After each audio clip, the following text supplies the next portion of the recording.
Welcome back to another episode of Transformation Talks. I am your host, Sam Forget, and today we'll be joined by Dal Sekhon, a nutritionist and weight loss coach who entered the fitness industry after personally losing 120 pounds naturally. Now she helps yo-yo dieters achieve permanent weight loss, working within the parameters of their lives. Dal, thank you so much for being here. I appreciate it. Thanks for having me. It's my turn to be on the Yeah, other I know. side. I'm excited. I'm excited. Yeah, for anybody who doesn't know, I just went on your show, and then the second it was over. I'm like, let's just switch sides. Let's just Yeah, run it back. awesome. No, know what I was just thinking. Here I am mentioning your 120 pound weight loss, and I've seen snippets of your story just through the content that you've posted, almost like, Hmm. a really popular TV show that like it's just you've seen bits and pieces at some point, but you've never actually sat down and got the whole Right. thing. That's where I'm at with your backstory. So I've seen again portions of the things you've changed, where you started, where you're at now, but I would love if you could walk us through, yeah, just the Yeah. backstory, that initial 120 pound loss. And what I'd love in particular is if you told us a lot about what you're still doing now to maintain it. Because obviously, a lot of people have seen temporary success with weight loss. You've lost it, Right. you've kept it off. So I'd love to start there. Oh, okay. So, I mean, I've struggled with my weight since my 20s, right? Like probably, I mean, Sam, if we really want to go deep, it started when I was like really young. Mhm. As far as excuse me, as far as like body image issues and what we tie our worth to as little girls and eventually as we become women, that all of that stuff carries with you, and it did for me. But in my 20s, it was just started gaining the weight, getting into relationships, university, eating more, lifestyle changing. Of course, we know that that's what happens when you're in 4 years of school. You're sitting a lot. You're not moving a lot. Working, all of those things. Money, right? Now we're working part time. We got lots of disposable income. So eating out lots, partying, drinking, all We'll do those it. things, Yeah. all of those things. And then yeah, that was it. That set the stage. And for like the next 20 plus years, I just yo-yo dieted, extreme diets, like you name them, I've done them. Beach body stuff, 21-day fix, like shots, really low calorie diets, low fat diets, um, just extreme exercise stuff as well. So I did it all, and I would always like I never, first of all, on one hand, I was never taught about nutrition, didn't really know anything about nutrition, and on the other hand, I was always doing it for a certain event, either a wedding, a vacation, some sort of special event coming up. And so I would go through whatever program that, I had decided was going to help me lose weight. And I would do that. I would stick with it most of the time. And I would follow through, would lose the weight, and I would go right back to my old habits because they don't teach you anything. None of these programs actually teach you anything except like eat less and, move more and you'll lose weight. Cool. But like, how do you sustain that? Right. Mhm. And so, yeah, like, and then you have kids. So I had kids and I gained even more weight. And then the stresses of life and postpartum and, let's bring into COVID. I know I'm fast forwarding, but like COVID, being alone, not having any family support, raising my two kids, at home, and what else was there? Okay, I was dealing with hypothyroidism. Like I've had that all my life. I got diagnosed really early at like 20. I turned to alcohol and food as I don't know. I know a lot of people say like coping mechanism, but it's more so of a place of safety, right? Where I went because it helped bring me comfort. And so that's what I did. And it was a vicious cycle.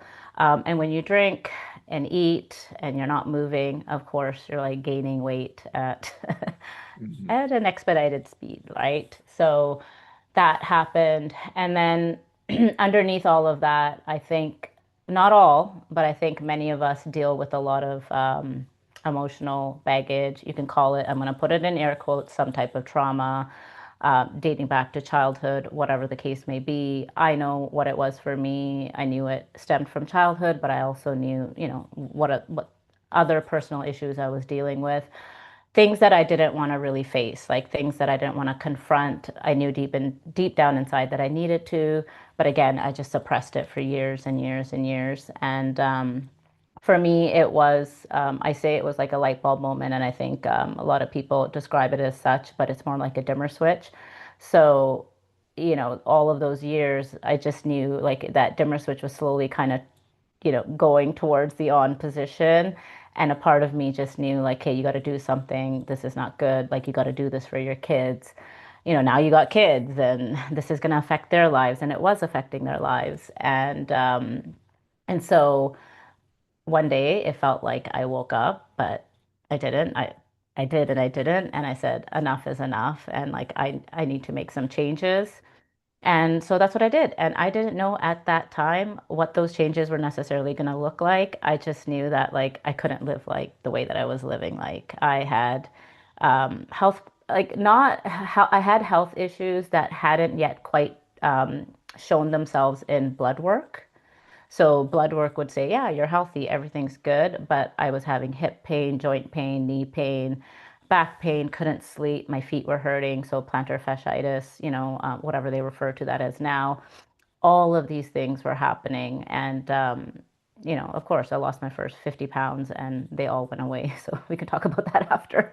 Mhm. Even acid reflux. And, the prescription was always pills for acid reflux. I got a massage thingy for my feet. I changed my mattress for all of my joint pain, but Mhm. the clear answer was just losing some weight. So that's kind of a short recap No, no, no. of, yeah, does that kind of go into it? Yes. No, What no, you no. would, That's yeah. great. Creates a lot of context. What I'm wondering about, and we actually touched upon this to a degree Yep. when I came on your show, is during the years that you're doing a lot of the Yep. yo-yo dieting, whether it was the Beachbody stuff, the 21 day Yep. fix, the aggressive workout protocols, did you know at the time these probably aren't the best idea, but maybe I don't care because I have an event coming up and I just, I want to see Yeah. some quick results theoretically, or do you feel like you didn't really know better?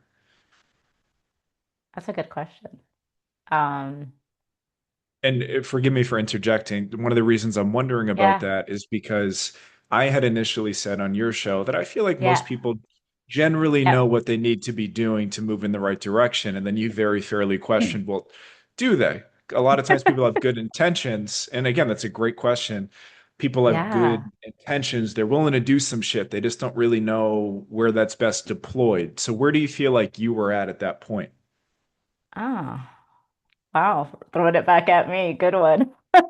Okay, actually, as you ask me that, and I'm thinking about it because there were a couple of things, like outside of Weight Watchers, which I still don't agree with, outside of Weight Watchers, some of the stuff that I did, I knew it was extreme. Okay. So, yeah, I knew it was extreme. I knew it wasn't what I should be doing, but I was so desperate to get the results in a shorter period of time that I was willing to kind of do anything. I would say that,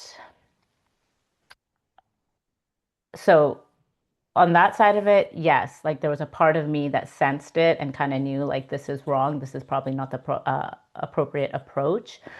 But on the other hand, I didn't have the nutrition knowledge that I have now. Like, does that make sense?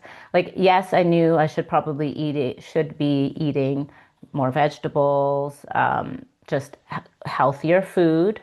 Um, but I think you have to remember that even that mindset and that thought process comes with ingrained beliefs and perceptions and all of these notions that we grew up around. So, carbs are bad for you. Carbs make you fat. You got to remember, I grew up in that low fat era where it was like low fat salad dressings, low fat everything is disgusting. Um, but like, so I had these ingrained beliefs that kind of were inherently like they were just there. And like, so that's what I was feeding off of. So did I know? Yes, but I still didn't know what that structure, what it looked like. And like we talked about, like I didn't know why protein was important. I didn't know why fiber was important. I wouldn't know how to necessarily balance a plate. I wouldn't necessarily know how much to eat because I didn't even know about calories, right? So it was just like whenever I did try to do it the right way, like without following a program, I was probably under eating because I had no clue. Sure. Does No, no. does that make Yeah, sense? yeah. Like both sides, right? Yeah, almost like a mix. So, Yeah. yeah, to a degree, the awareness of, okay, eating next to nothing in preparation for an event, probably not wise. But like you said, also some other lingering beliefs about whether it's, carbs are bad or certain things you need to be doing in the gym. And it's funny you mentioned that you weren't even super familiar with calories because now, we're Hmm. both so in it, personally and professionally. Like it's almost like how can somebody not know about calories? That's Yeah. not the only thing that matters, but that's the top of the list. And I was just having a conversation with my barber, which is quite interesting because my Spanish is so broken and he speaks no English. So trying to explain nutrition is Oh, difficult. wow. Um, Interesting. I mean, I cheat when I need to and use Google Translate, but I bring that up because he has some weight loss goals and he was asking me about it. And I was saying, oh, I can help you work out, more awareness of how many calories you're eating, and we can figure out an amount that might make sense for you. And he kind of paused for a moment, and I'm like, maybe it was just my terrible accent, Yeah. but it was because he had never even heard of calories. So like he was Huh. like vaguely familiar, it might be a thing. But when I said eventually you'll have to eat fewer calories, his follow-up question, very fairly, was, is that like pasta?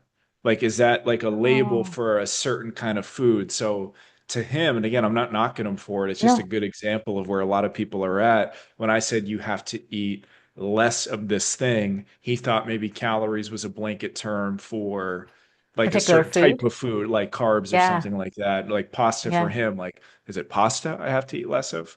Um, so to the point again that you had made when I came on your show, do people maybe generally know, all right, I should be eating healthy or Hmm. whatever that means? Yes, but are there also some things that might be throwing them off course? Yeah, for sure. So what I'd be curious about is that period. You said it was a little bit after COVID where you really started to get more educated on stuff and turn things around. Yeah, it was I had my son in 2021 and it was early 2022. So like when I yeah, when I was like, okay, I got to do this. And so yeah, I mean shortly after COVID. And like, what information did you get exposed to for the first time? Okay. What did that knowledge acquisition look like? What changed for you? So what changed for me was obviously the reason why I was doing it. But I actually went back on Weight Watchers because Weight Watchers always worked, air quotes. Sure. And so I went back on Weight Watchers and I was successful. Like my first 6 months, I lost 50 pounds. Now, granted, I obviously wasn't in a very low like calorie deficit. And of course, it was going to come off. I mean, do I recommend it? No. But then again, I was really like overweight and I look back and I think it's not such a bad thing because it kind of kept pushing me and kept giving me that motivation like to keep going. Um, and then 6 months into it, I actually wanted to start strength training. And so I started strength training with Andrew. That is where I started getting more information and starting talking to him and like getting more immersed in nutrition and started learning more about calories and talking about that. But I was afraid to get off of Weight Watchers. Like I thought, no, no, I can't. I'm gonna gain all the weight back. But what I did realize and the conclusion I came to is, oh shit, like I can actually eat a little bit more because I was cross-referencing between now tracking on a, my Fitness Pal and on Weight Watchers.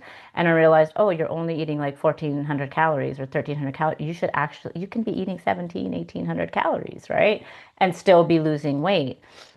And so that helped me, of course. And then slowly I shifted and started realizing, okay, like Weight Watchers didn't really, and this is just my personal opinion, it didn't teach me anything. Now, that's not to negate the fact that they don't have a lot of useful information on their website. You know, you can learn lots and they give a lot of information as far as like protein and all of these things are concerned. But for me, it didn't teach me anything because it basically equates points, not like they don't teach you about calories. They just give points to certain food, and that's it. So you're not, again, you're not learning anything. And so then finally I was like, fuck it. I'm not doing Weight Watchers anymore and canceled my subscription. That's what set the stage for me to, where I'm at today, right? Like I got really curious and wanted to learn more. And when I realized that I can have a freaking donut and it's not going to take half my points away for the day, and really it's like a fraction of my day, I was like, interesting. Like I can choose between, and I always give this example because it's easy. I can choose between a donut or a banana. One is more nutrient dense, one isn't. But if I feel like having it, I can have it. And so that really helped me, one, heal my relationship with food, but it was a part of it. It wasn't obviously all of it. But just knowing that difference, that like allowed me permission to eat kind of the fun foods without feeling guilty or basically like before starving myself for the rest of the day if I had something like that. Sure. I Yeah. completely understand for a lot of people the resistance to the tracking and the numbers, and it's more of a just give me a few sets of rules to follow, whether it's points or tell me what kinds of foods to not Yeah. eat, because the whole, well, I don't want to think about it factor. But what I think a lot of people don't realize is exactly what you're describing that you experienced. Whereas if you do put a little, even a little bit more effort into the education and awareness side of things, you'll be able to stop living in that very binary space of like, Yeah. okay, this is what I'm supposed to do, this is what I'm not supposed to do, and then actually end up being more free. Like people think tracking Yeah. is this inherently restrictive thing. And for some people, it can be if you're not Can quite sure be. how to approach it. But when approached the right way, it can be the exact opposite. Instead of thinking, well, a donut, say for my barber, for example, he's Yep. clearly under the impression that pasta is a no-no. So I don't doubt if he has weight loss goals, every time he eats it, he doesn't fully enjoy it because he feels like, Mm. this is probably, these are those calorie things Sam was It, talking about. I shouldn't be yeah. having it. Whereas if he does get more familiar with, again, educating himself on what he's actually eating, where it can maybe fit into his goals, then now he can have the pasta and not feel like he's doing something wrong. Yeah. Isn't it funny though that the fear of carbs like transcends North America? Yeah. Like Yeah. like all of these, like even in India, like same thing. Like my mom will say, "Oh, I shouldn't eat roti," right? Like I'm like, "Well, what do you mean?" Like, "Oh, Yeah. because it's flour, it's a carb source," right? So like the fear is the fear of carbs, I feel like is pretty universally across the Yes. globe. Yes. Like I don't know everyone. who I don't know who first marketed that, like who demonized carbs at some point, but they did a great job. It's almost They did. do you know the backstory to breakfast being the most important meal of the day? I recall hearing it. Yeah, like when it stemmed in the 1950s or something like that. I don't know, with world, Clark Kellogg, right? the Okay, okay. Yeah, the yeah. the Go breakfast ahead, cereal share. guy. Yeah, yeah, the Yeah, breakfast cereal guy saying, this is the most important meal of the day. Also, I happen to sell an enormous amount of breakfast products. And so, right. obviously, one of the most successful marketing campaigns of all time. You could say the same thing for 10,000 steps being the gold Yes, standard from the yes. pedometer or the company that produced Japanese. Yep. pedometers. Yeah, yeah, that. Yeah. And so, I don't know the origins, maybe I should, of who demonized carbs to probably monetize it at some point, but they did a great job because, like you said, across generations, different countries, Yes. everybody's under the impression that carbs are It's the this bad carbs. thing that you have to avoid. It's not, yeah, it's the carbs. It's not and don't get me wrong, I associated this as well, and my parents did as well. And you think, oh, it's the carbs. So if you're having a deep fried samosa, for example, it's not the fact that the pastry is made with oil and then deep fried in oil. It's the fact that it's pastry and it's a Yeah. carb. That's what, same thing with donuts, pizza, all of that stuff. We forget, like, even for a hamburger, it's not the bloody bun, it's the cheese and the bacon and the mayo that you put on, Yes. or the mayo that you eat with your fries. Oh, oh, it's diabolical. That is, yeah. That some of us maybe eat with fries, the rest of us don't. Okay, so seriously, like those little cups that you get at restaurants, any type of condiment you're getting, it's supposed to be 2 tablespoons, but they fill it up so it's heaping. That's probably like 3 to 4 tablespoons, and we're looking at 300 to 400 calories just in that tiny little cup that you're dipping your fries or whatever that you're, using it for. Yeah, So, yeah, it's wild. It's wild that it's just how we've been conditioned, Sam. That's the thing. Like yeah. it's widely how we've been conditioned, and it's spread across the globe. Yeah, apparently. And I was actually thinking of the take the bun off the burger example as another perfect example of people feeling like I'm doing what I'm supposed to be doing Yeah. right here, not realizing that everything in between the bun might be 850 calories. And aside from maybe the lettuce, the bun was the lowest calorie thing that we have in front Exactly. of us. And the Exactly. enjoyment factor might go down a fair amount if you take the bun off, because then to me like it feels like you're dieting and you feel It's not more a deprived. burger. Yeah, all of a sudden, yeah, it's just kind of sad. Yeah, yeah. But So, actually, speaking of some of these things, again, just going across the entire yeah. world and different cultural things with food, one of the things that I wanted to ask you about was a resource that you created that I saw Andrew Coates post about, which was, I believe, modifications to traditional Indian dishes. And Hmm. so I'd love to hear more about that, but then also where you feel like the fitness industry maybe falls short when it comes to, cultural considerations with food. You Hmm. see a lot of just, you know, uh, just the typical meathead meals, and it doesn't really factor in the fact that food can be more than just fuel. So I'd love your thoughts on that. Yeah. Oh, there's several things. We can discuss the resource after.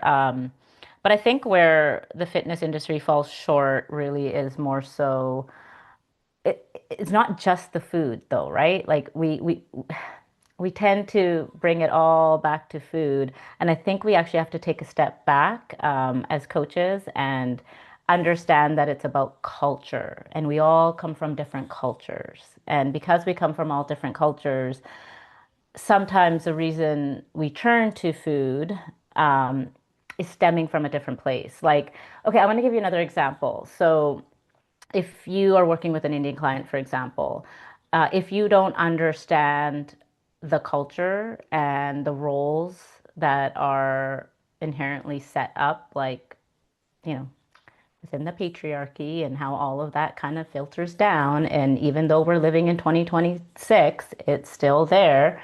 But there's a lot of like responsibility expectations on women and even if we're like born and raised here, right? Like it doesn't necessarily matter.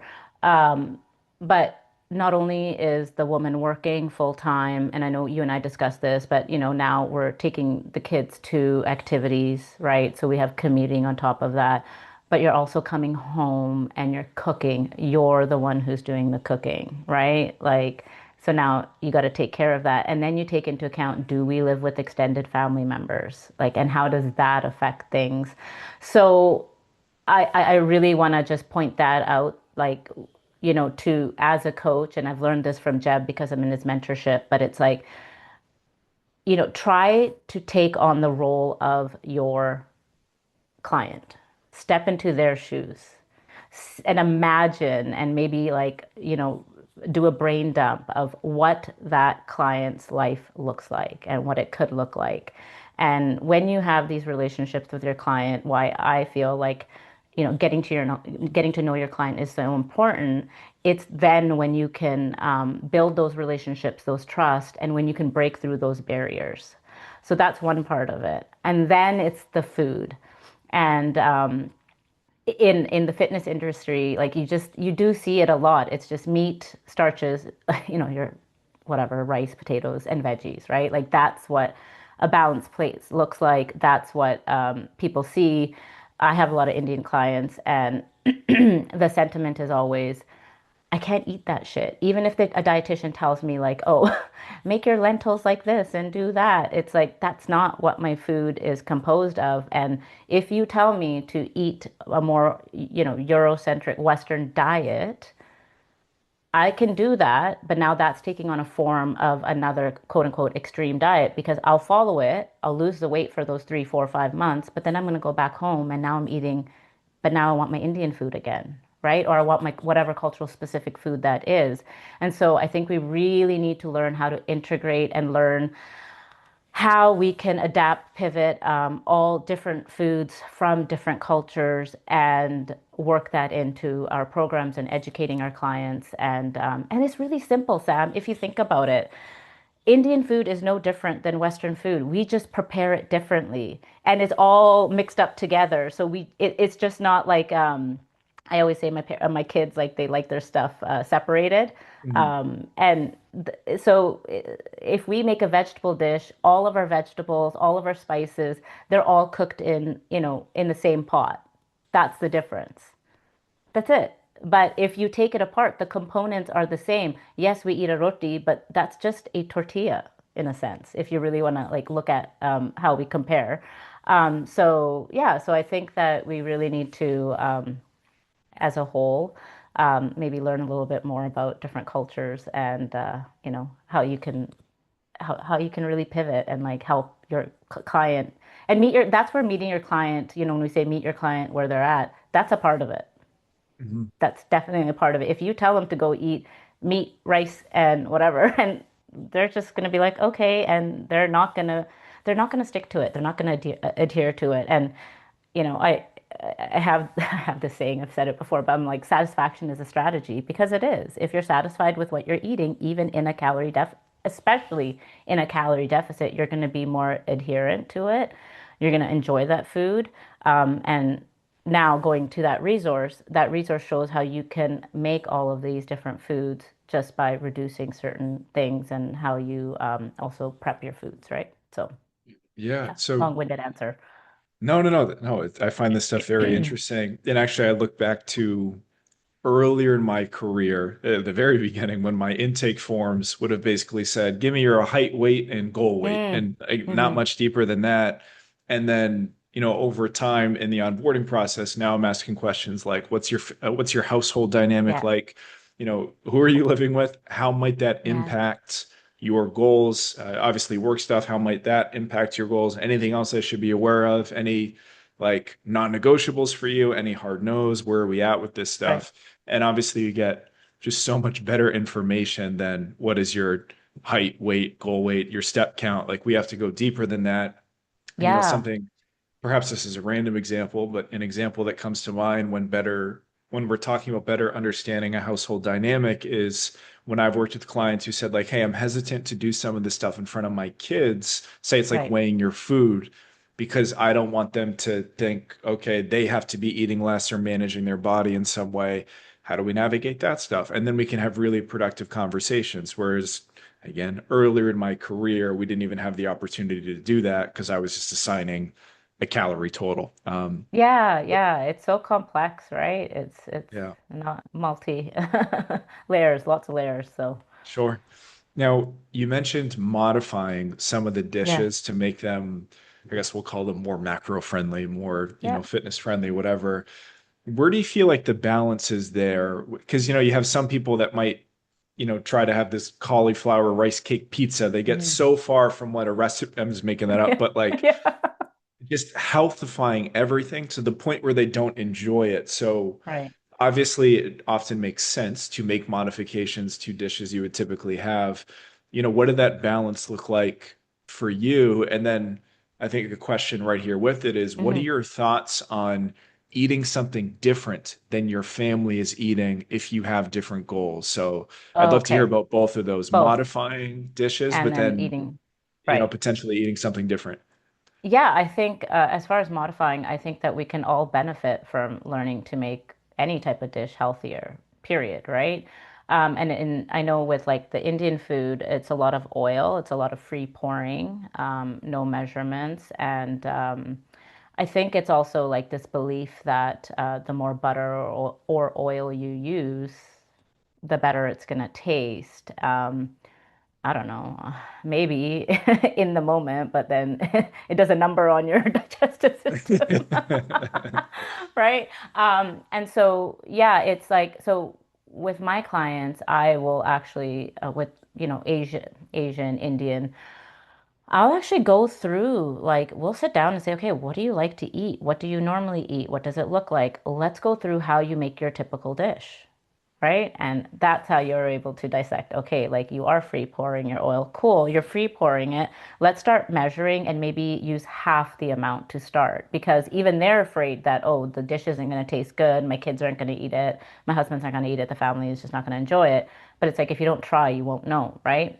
So it's things like that. It's teaching them that like you can make your dishes without oil too, like just different cooking mechanisms, like steaming, for example, your vegetables first, and then adding whatever you need to. Using less butter on like for example for us it's rotis using like don't butter like you would eat dry toast for example like don't butter that right you don't need it it's making the different swaps so if you're there's we eat a lot of yogurt, homemade yogurt, and it's usually just made with milk. But let's swap that out with Greek yogurt, and you don't have to do that right away. Why don't we do, a quarter Greek yogurt and the rest yours, and slowly move our way into half half, and then getting to the point where you're eating more Greek yogurt. So for protein, how can you add more protein into your diet? Like sometimes it's like let's not even look at taking away things. How can we add more protein? Right? Things like that.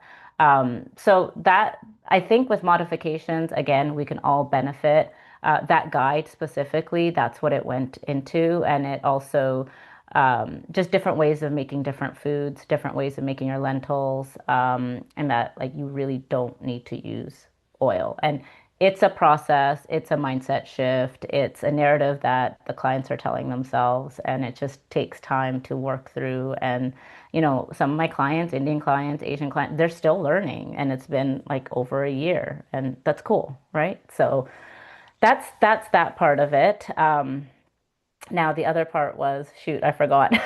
No, that's Do okay. you remember?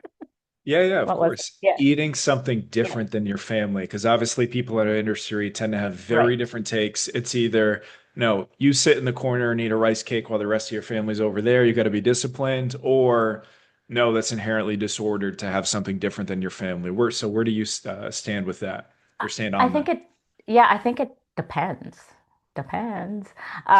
It depends because like how are you preparing your meals? Are you making, for example, are you making casserole type dishes for your family? Cool. Like you might not want to eat that because it's hard to track, right? Are you making single ingredient meals? So we talk about this a lot, all of us, where we prep single ingredients, right? Rice, some sort of protein, veggies, and then you dress it up with different condiments, sauces, spices, and there you have it. Well, for me, I can actually transfer that to my kids. So it's not hard for me. So they're actually eating what I'm eating most days.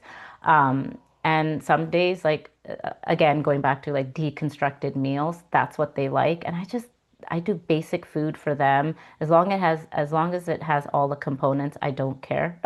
And I'll eat what I eat, right? And like now I'm in this fat loss phase right now. I'm not eating anything that they're eating.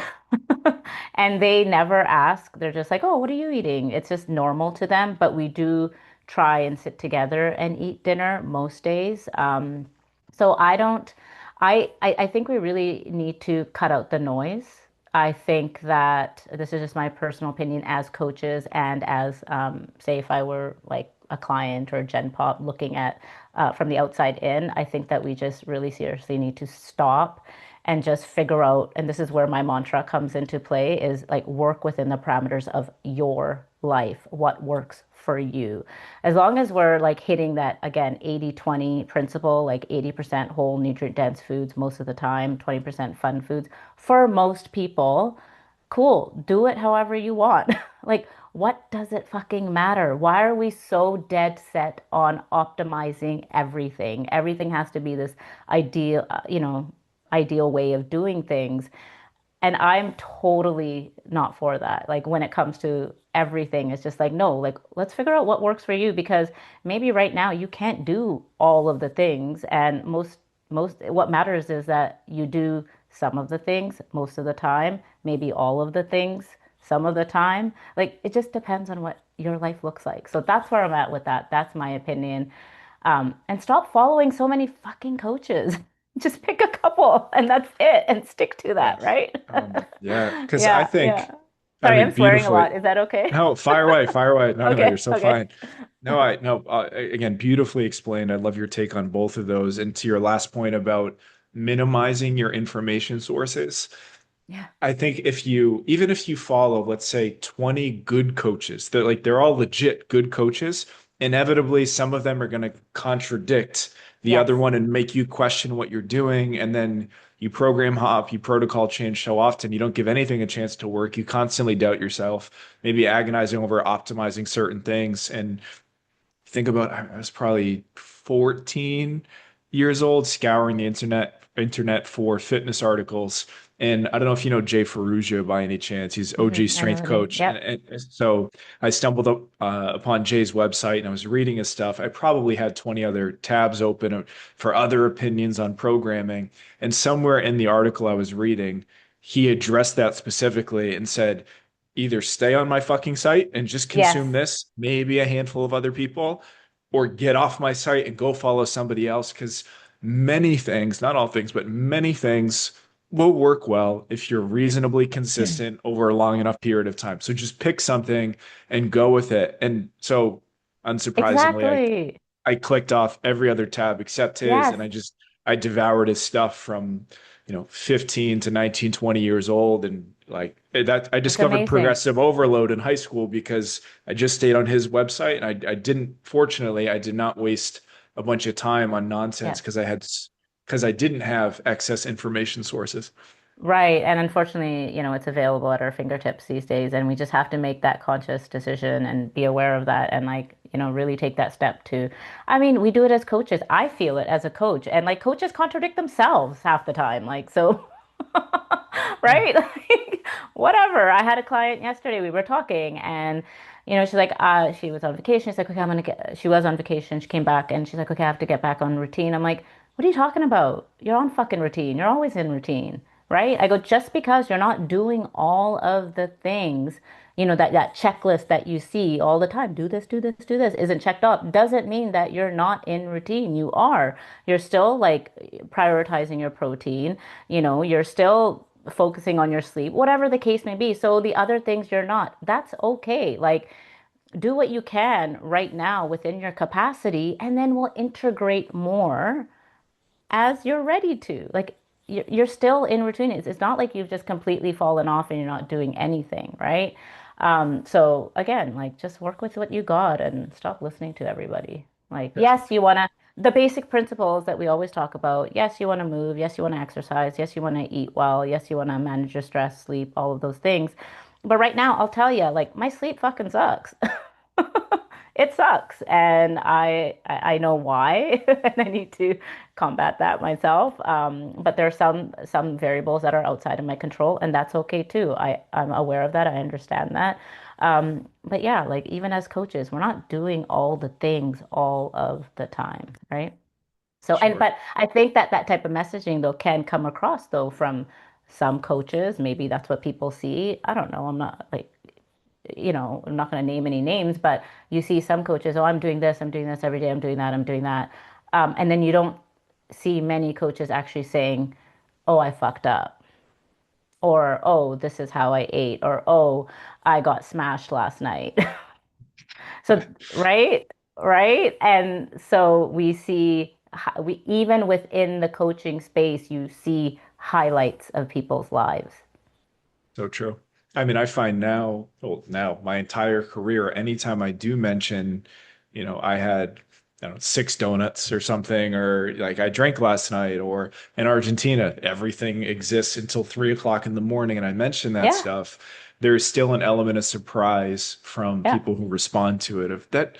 let's see, you did that? Yeah, Mhm. like absolutely. Yeah. Like, Yeah. And I uh, think that's awesome to be like transparent about those things. Like, am I proud of sitting here saying like I drank 7 days straight on my vacation from 12 to 8? No. Like, of course that's not good for you, but like it happens once. God knows in how many years, right? mhm, But I'm okay with that and I'm okay with the trade-offs and I understand, the consequences and all of that. And that's okay. And it's like, yeah, I mean, even just eating out or going out and eating, I know Aram does that. He will show like, okay, I ate out or I, had 5,000 calories last mhm. night. Yeah, But again, like, different body composition, different, all of that. And so as the audience member, it's your kind of responsibility to also see that like you're not him, you're not me, our body composition, our activity levels, all of these things differ. And so we have to take that context into account and not just go straight into the comparison game either. That's sure. another, Yeah, yeah. there's another one right there. I do There's so think many. one, I think a lot of people would be surprised if they saw what can go on at fitness conferences from an eating and drinking and partying perspective. So that comes to mind. But Yeah. two, then the question, understandably, from a lot of people is, well, then how are these people fit and how do they do it? And to me, one of the biggest things that separates people, try that again. One of the biggest things that Mhm. separates people who do well with this stuff from people who struggle more is we all have these moments that we're talking about, but I think Mhm.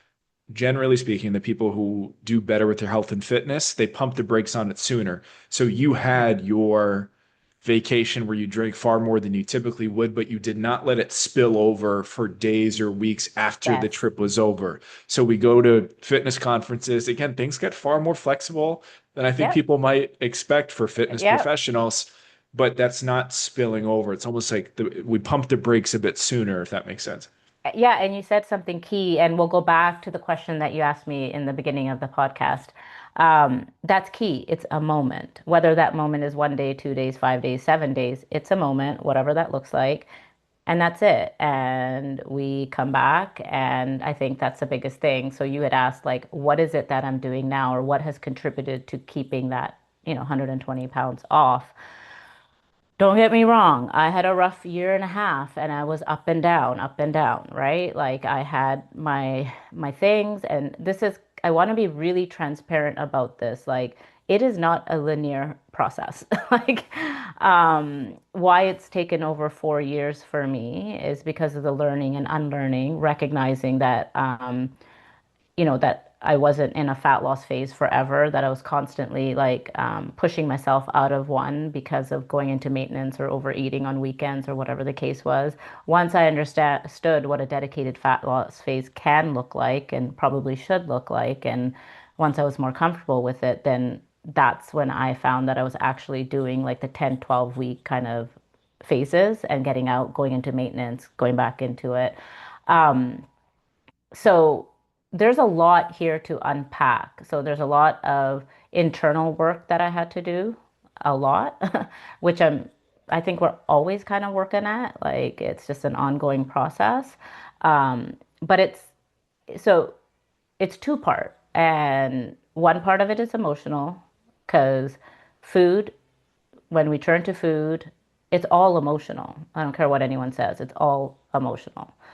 And then the other part of it is learning and educating yourself and becoming more aware about what calories are, what nutrition is, and then putting into place the habits and then stacking those habits because I didn't start like I'm at 15,000 steps plus a day.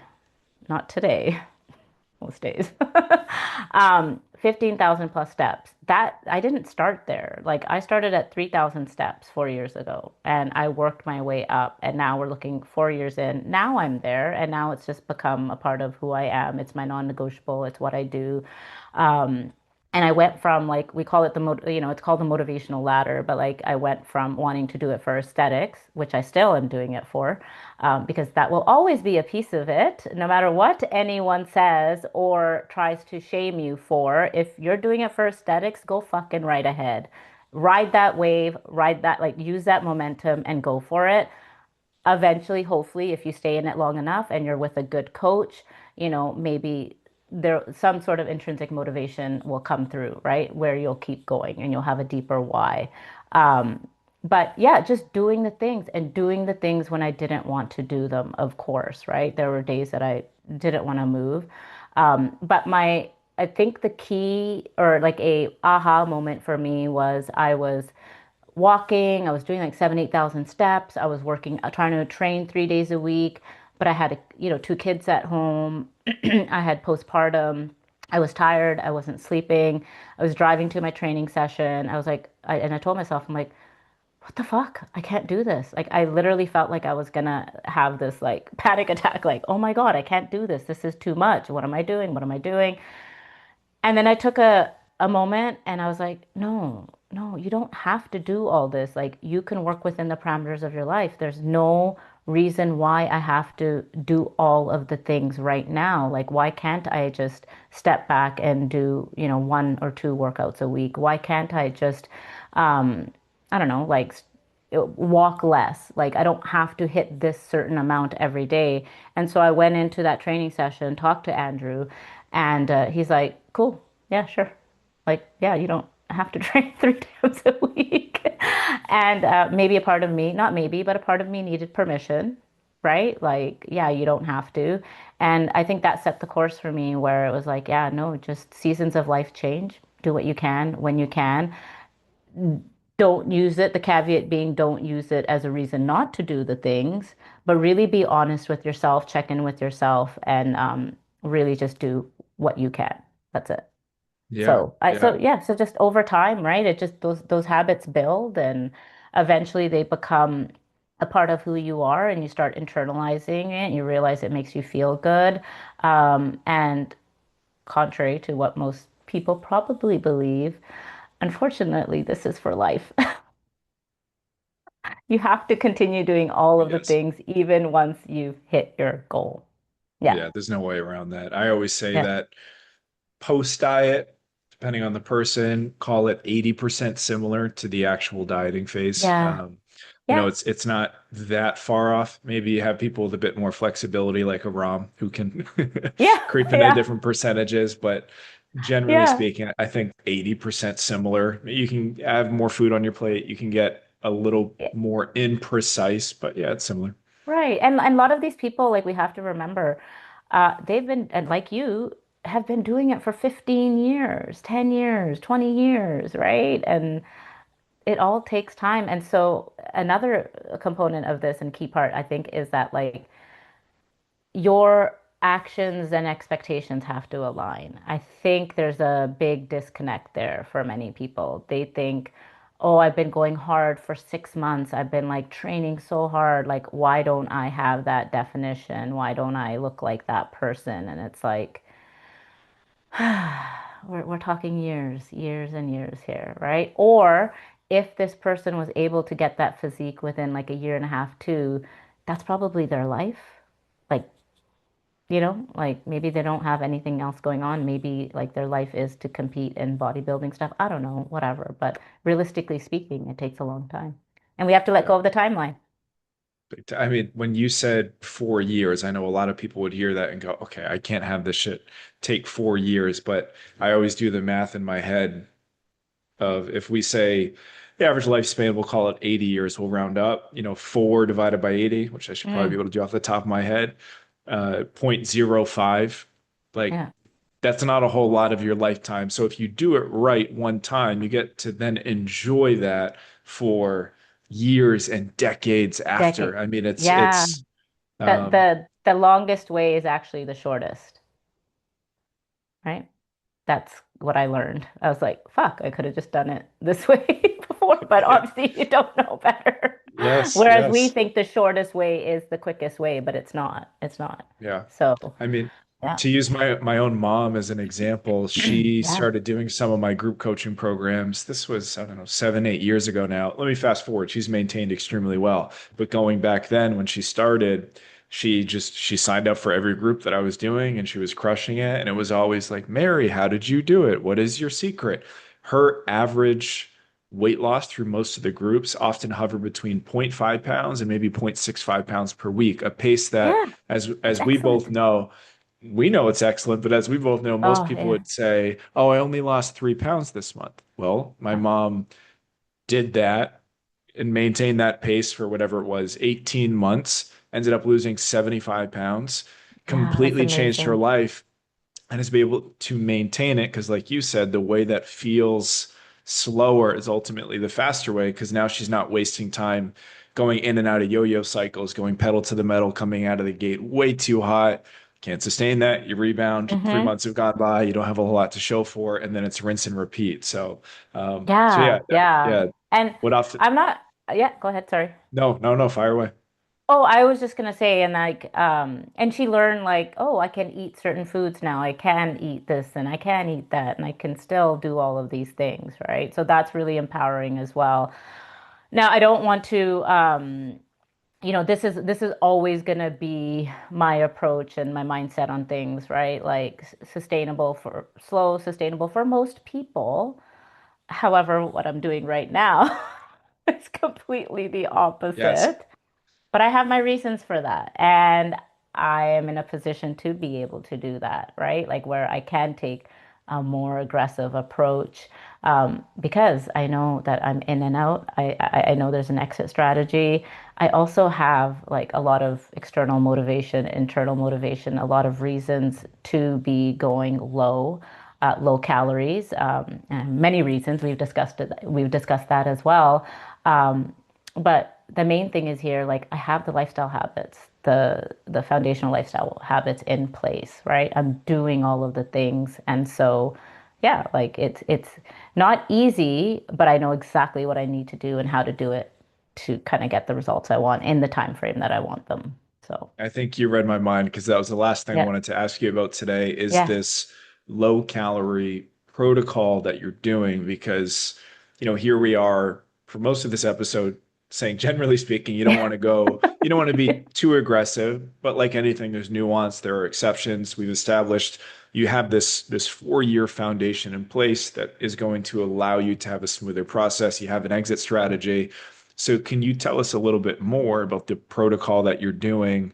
And again, we talked Yeah. about why you can get away with it. You have a 4-year kind of prep Hmm. period building up to this, but what are you doing now? And then to anybody who's unfamiliar, what is an exit strategy? The exit strategy. The exit strategy is basically or fundamentally that you are not supposed to be in a fat loss phase forever. You Mhm. can get out at any time. Like I'm sure you tell this to your clients, like you can go into maintenance at any time if you're going on vacation or you have, a 2 day, I don't know, weekend planned or whatever. Like that is called an exit strategy. You're never stuck, right? And so for me, my exit strategy is like I have a certain time frame and I know at when that concludes that I'm going straight into maintenance, right? No fucking reverse diet shit. Okay, we're not even gonna go into that. But I do want to challenge the 1200 calorie narrative. That is a big thing for me because I see a lot of like demonization around it. I see a lot of rhetoric that is like, that is for a toddler. That's not for a grown ass woman or an adult, mostly women. We're just going to talk about women here. Sure. And yeah, and as we talked about, like there's a lot of context missing there, and there are some women that are gonna need temporarily to be at a lower calorie range. And sometimes women will see that 1200 number and someone saying you need to eat more, and they eat more, and then they can't figure out why they're gaining weight. So you do want to have a coach in this, like for this process. I have a coach, right, overseeing this as well. Um, the other part of it is that many people will say, well, like they ate 1200 and they can't lose on 1200. In essence, we know what's happening. You talked about this. Maybe you're eating 1200 most days, but again, come the weekend, you're eating, like you quoted, 4,000 calories, which is really easy to eat. And now you're throwing yourself out of that deficit and you're either at maintenance or in a surplus. So I want to show that no, if you eat 1200 calories, the majority of women will lose weight. Should you be doing that? Probably no. That's why we put these caveats in place, right? Um, And another reason is as well, like for someone like me who's done this for so long now, like I don't want to do 16 weeks in a fat loss phase in a moderate cut. Like I just don't. And if I have the capacity to be able to do it, like mentally, physically, just everything going on in my life, if I can take that up, then I'm going to. And so my goal here is to see like, okay, I'm going to do it for like 3 weeks, 3 to 4 weeks, and at 1200, and see if I can how much weight I can drop and how I feel, and challenge the narrative that, your hormones get wrecked, right? Like that's a big one.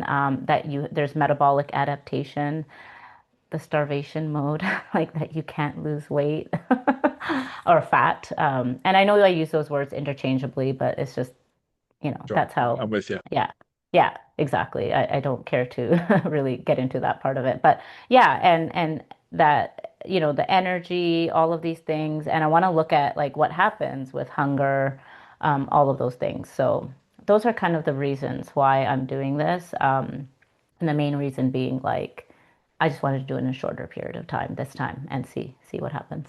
And if I can maintain my muscle, because muscle loss is cited a lot as like, oh yeah, you're going to lose muscle, you're going to lose muscle. But if you equate for everything like strength training, which is what I'm doing with Andrew twice a week, so I opted to do that, and also keeping my protein high. So yeah, see Mhm. what happens. But yeah, we talked about it. You see it at all a lot, right? Like all of this misleading information Yeah, and I think it goes and hand in hand messaging. with the information source conversation that we were having, Hmm.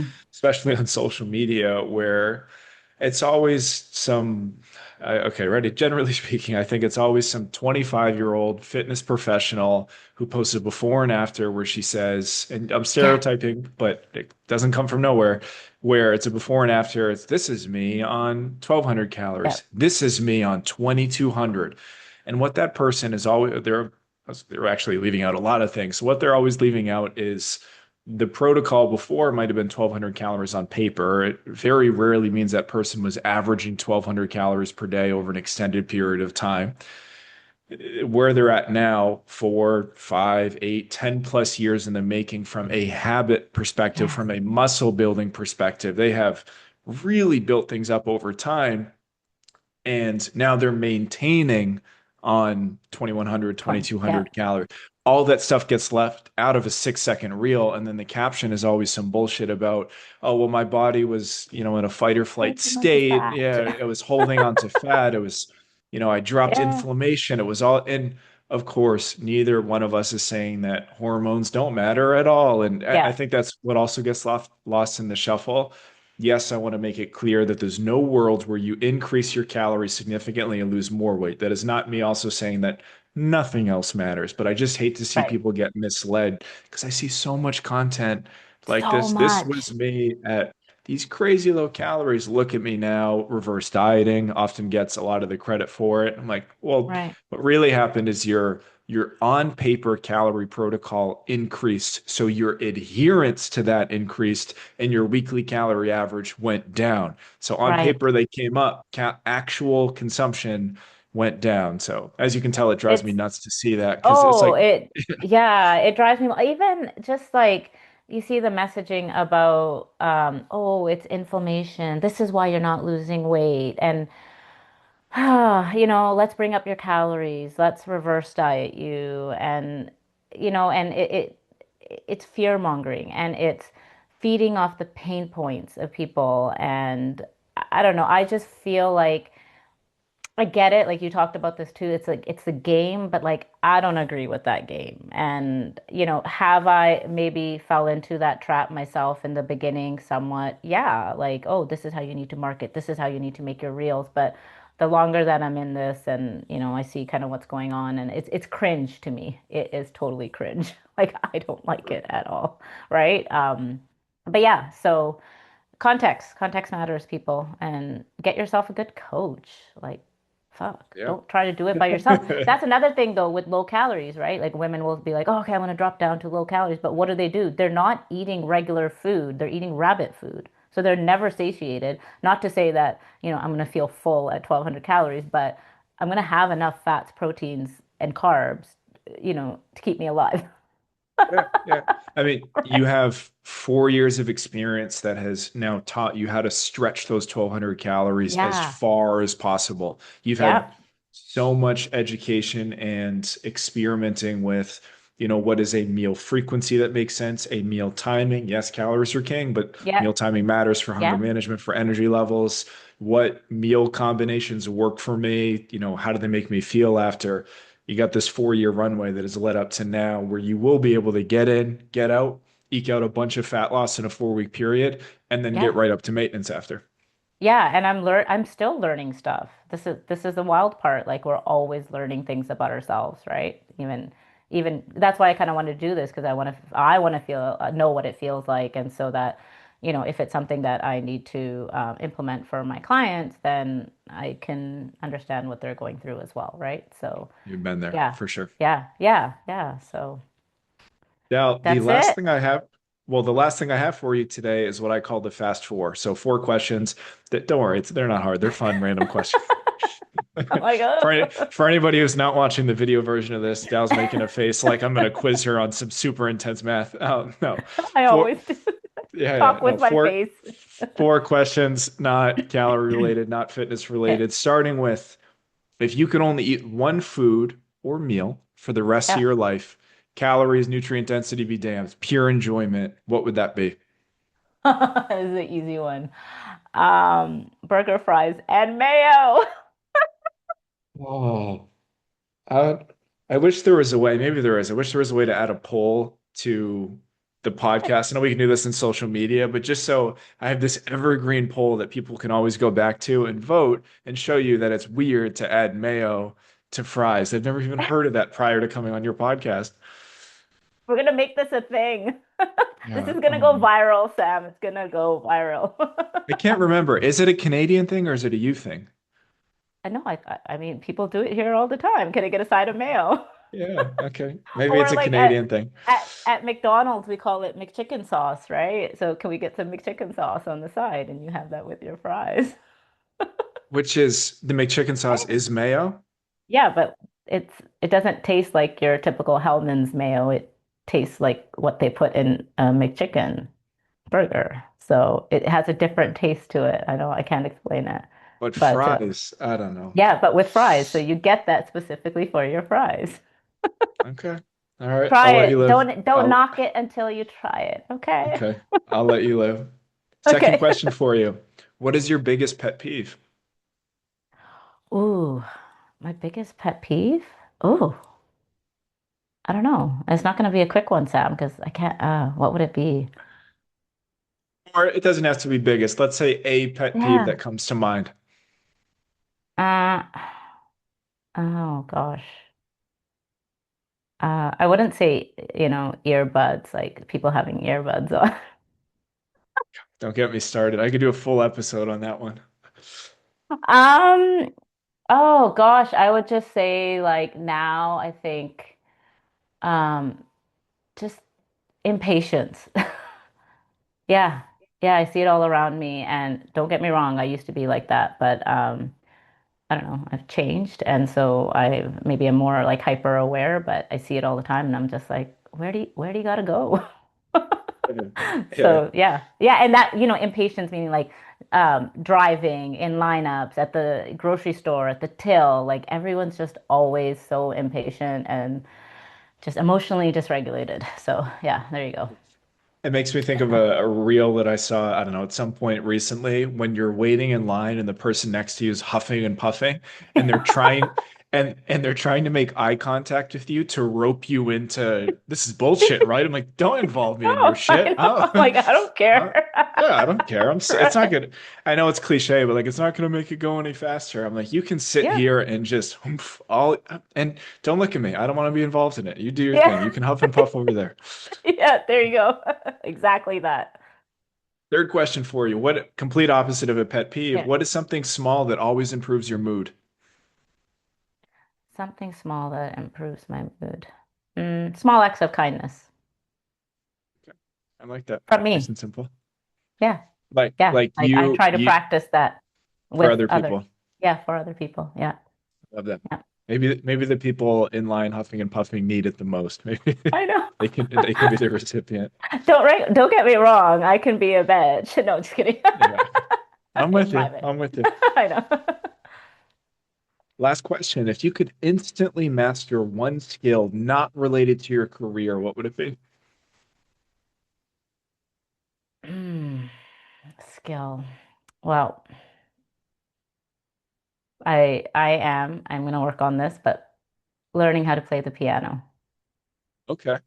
Yeah, You said yeah. you're already working on this, like you've started? Yeah, I'm working on purchasing a Okay. keyboard and it is on my like to-do list, but like not like, oh, I'll do it one day. It's gonna happen immediately. Because I don't see myself as I am an artistic person, but not like the people that like excel. Like they can just pick up a guitar or do, like they're musically inclined. I have no tone, voice, beat, rhythm. I hear that you can learn that. My kids tell me, stop, stop, mom, stop singing. But yes, I want to learn the piano. I That's a love skill I how want to pick up. Yeah. I love how you didn't just stop at not musically inclined. You listed every category, like rhythm, tone, beat, Beat. not good. All of it. Name it, not good. Um, I no, that's lack great. all of them. Yeah. Yeah. And what's the draw? I'd imagine you just really enjoy the sound of piano music and want to learn it for yourself. I feel, okay, okay. I feel like I've, I put my life on pause for so many years. I'd say over like 2 decades more that I don't want to do that anymore. And so things like, I remember being 16, 17 and walking into like a music store and saying like I want to learn how to play piano. I really want to learn how to. So it's something I've always wanted to do and so I think that's where it's coming from as well as swimming. Same thing. Like I'm taking that up in September as well. So yeah, just not living my life on pause anymore. I did that I for love way that. too long. Yeah, I love that. I know. Good stuff. If somebody wants to find out more about you, then want to see your content, which is phenomenal, not just saying that, you post some Oh, really, really good stuff. Where thank should we you. send people? Honestly, all roads lead to nutrition coaching by Dal on Instagram. That's it for now. That's what I have the bandwidth for. So just hit me up there. Check out my And the stuff. podcast. Oh, and our podcast. I always forget about that. Yes, our podcast, breaking the cycle, redefining. I want to fuck this up, but weight loss, mom Sure. life, something. I don't know. Carmi does the Yes. introduction, but Fair you enough. can put it in the show notes, Sam. I will. I will. Wait, is our episode live yet when I went on your show, or It is will that? be on Saturday. Yeah, it will be Oh, live on perfect. Saturday. Yeah. Okay. So what's today? So this episode will be out 2 days after I my episode, you know what I'm trying to say, Oh, my excellent. appearance on Yes. your show. Yeah, So yeah. I will include the links to the episode, your Instagram, the show as a whole, everything in the show notes. Awesome. Awesome. Well, thank you for having me. This was fun. I feel like we could have talked like for another hour, but you Yeah, know, absolutely. I didn't even, yeah. again, I told you beforehand I had an outline, which I always do to Yeah. be prepared, but I don't think I looked at it once. So this is There great. you go. Great. That's raw All right. talent right there for you. For you, you legit made it super easy. I serve it up to you and let you go. Awesome. Likewise, too. You too. So. I appreciate that. Thank you again for coming on. We'll chat soon.